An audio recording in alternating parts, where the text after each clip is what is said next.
जय झूलेलाल दोस्तों। असां सिंधियुनि जो सभिनी खां वॾे में वॾो पर्व आहे चेटीचंड।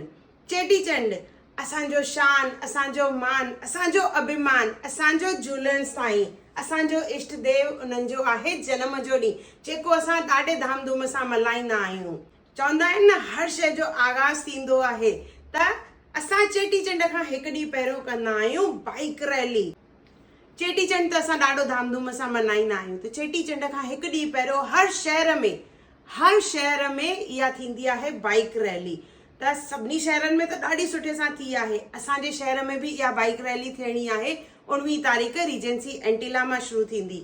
इहा बाइक रैली महेश सुखरामानी जी हर साल ऑर्गेनाइज़ कंदा आहिनि और हिन साल बि ऑर्गेनाइज़ करे रहिया आहिनि, जेका शुरू थींदी रीजेंसी एंटीला मां और पूरी थींदी 5 नंबर कैलाश कॉलोनी में।